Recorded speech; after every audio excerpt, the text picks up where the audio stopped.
Pag sinabing abroad, ang sarap pakinggan, pero in reality, ang hirap talaga mag-abroad. Uh, you need to sacrifice almost all. You need to sacrifice your time, your effort. Lalo na ngayon, pag nasa trabaho ka, ano lang talaga, daily routine mo, halos araw-araw, ganun lang. Nagtatrabaho, umaga, gising, pasok, tulog, ay nako. Kaya sa lahat ng mga OFW, dapat maging wise po tayo sa pag-spend ng mga pera natin. Huwag po tayo magdalos-dalos sa pag gastos, kasi ang hirap magtrabaho. Lalo na pag dito ka sa Middle East.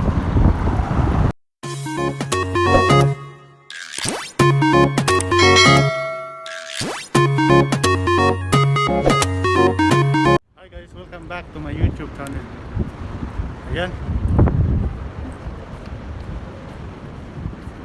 Share tayo kasi mainit.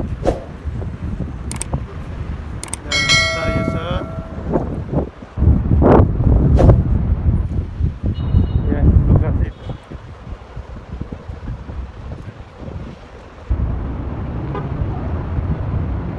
Sobrang init. Alam na rito ang oras. Alas 4 ng hapon. Alas 4 ng hapon pero sobrang init pa. Tapos yung hangin niya may dala ding apoy. Ayan. Kaya grabe, sobrang init. Mahirap talaga dito sa sa Middle East. Pag lamig, sobrang lamig. Pag init, sobrang init din. Ay nako. Pag mainit, sobrang init. Pag malamig, sobrang ding malamig. Twing, twing, twing. Ayan.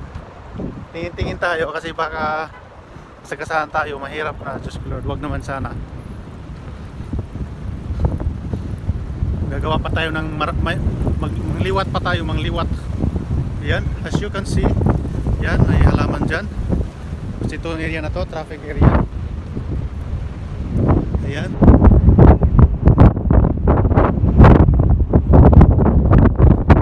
Ayun, may police guys, may police. Pagmas tayo, may police. Ayun, may police. Lakas ng hangin. Lakas ng hangin. Ayun. Okay, it's my turn.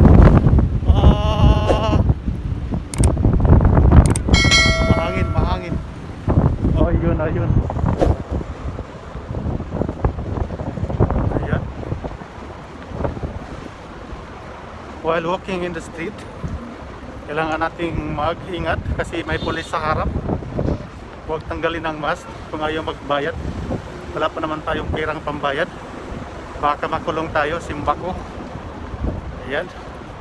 Ayan, let's continue walking. Ayan. Ayan, sa likod daw yung may pulis. May naka-blue na naka-blue tapos white. Ayan yung pulis na sasakyan.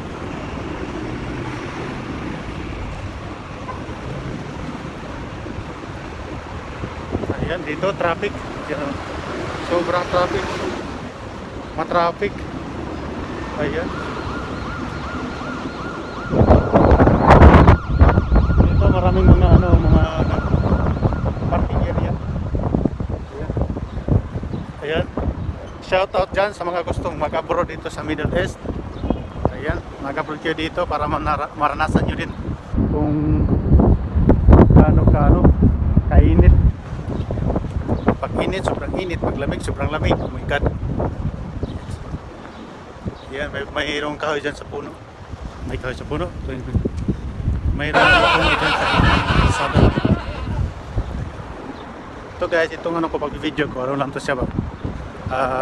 Experience, memories na napunta ako doon sa lugar na to. Yan, may bus.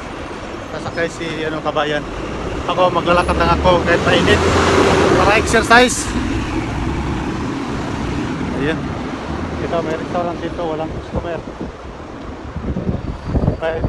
Mayroon ng restaurant.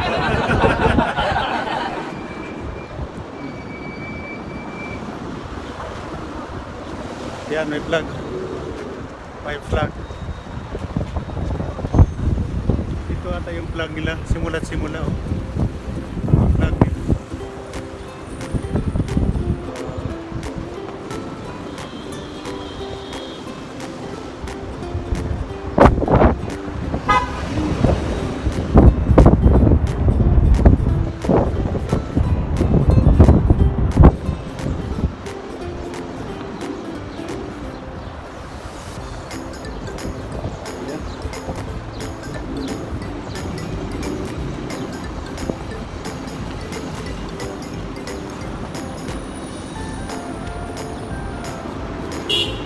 Yan, may pulis, may pulis, may pulis.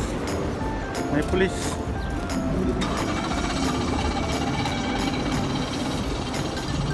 Yan.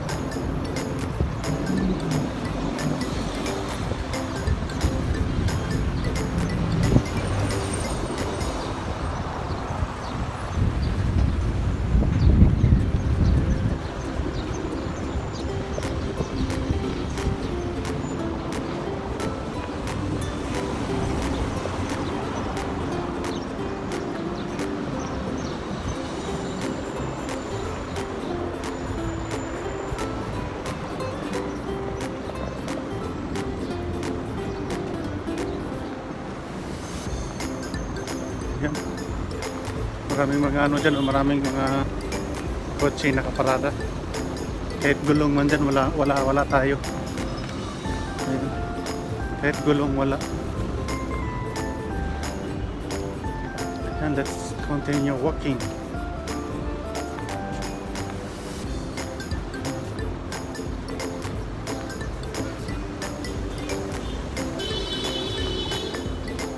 Yan, may bangko dito. Organ. Mag-withdraw na pambayad sa bahay. Yun.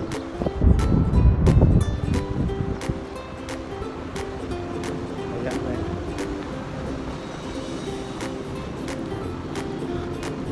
Ganda pala tingnan, no? Mga sasakyan.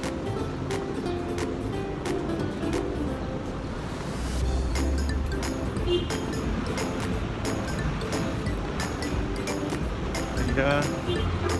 Oh.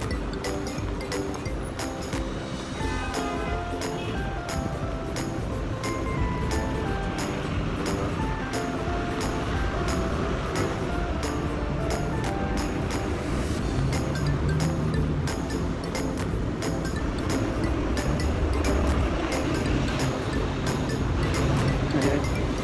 Yan yung Pilipino na pumunta sa shop. Hindi siya pumili sa shop namin, sa ibang branch na nabili. Siguro nakita siya ng mas magandang collection.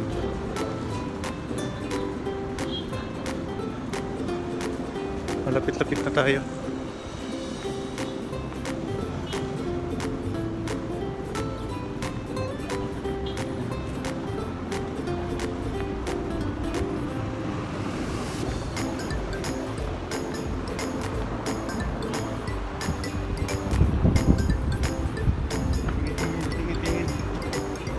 Tingin din pag may time.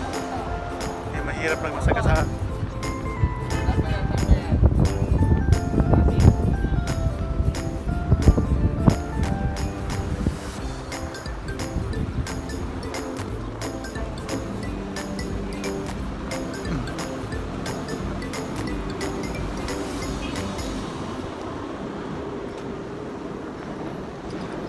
Yan, naminod na akong kamot. Naminod na akong kamot siya, kawit.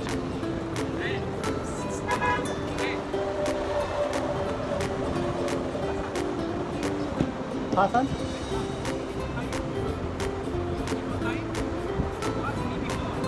Yeah. How much?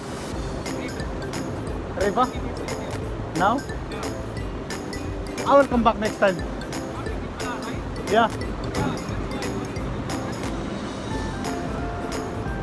Thank you. I will come there next time. I will come maybe tomorrow. Tomorrow, after tomorrow, okay?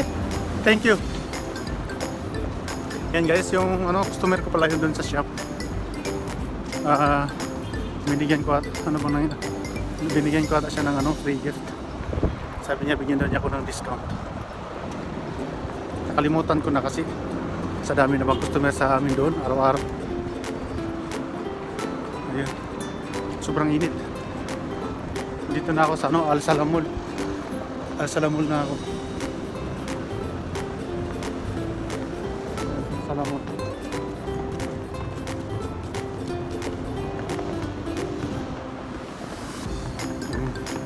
Ang hirap talaga ng buhay sa abroad. Ano lang talaga pakinggan. Pag sinabing abroad, ang sarap pakinggan, pero in reality ang hirap talaga mag-abroad. you need to sacrifice almost all. You need to sacrifice your time, your effort. Lalo na ngayon pag nasa trabaho ka, ano lang talaga, daily routine mo, halos araw-araw ganun lang. Nagtatrabaho, umaga, gising, pasok, tulog, ay nako. Kaya sa lahat ng mga OFW, dapat maging wise po tayo sa pag-spend ng mga pera natin. Huwag po tayong magdalos-dalos sa pag gastos, kasi ang hirap magtrabaho. Lalo na pag dito ka sa Middle East. Ang hirap talaga. Kaya sa mga pamilya dyan, may mga pamilya dyan sa Pilipinas, mahalin nyo po yung mga OFW nyo. Spend nyo po yung pera na pinadala nyo sa inyo in a right way, sa maayos na paggastos, sa maayos na mga paraan na paggastos ng pera. Huwag lang po gastos ng gastos. If not necessary, huwag pong gamitin. Ayan. Kasi mostly po sa mga OFW, din sila nag-save or nagtipid din, siyempre para makaipon ng pera at makapagpadala ng pera. Nandito na ako sa mall. Ayan, sabi niya, wear your mask. Yeah, I know. Ayan, sabi niya, not allowed daw, we need to use mask. Ayan.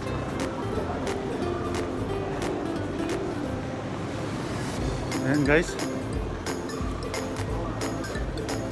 dito na ako sa mall. Grabe, sobrang init. Sobrang init sa labas. Pero sa loob sobrang lamig. Kaya pag mahina yung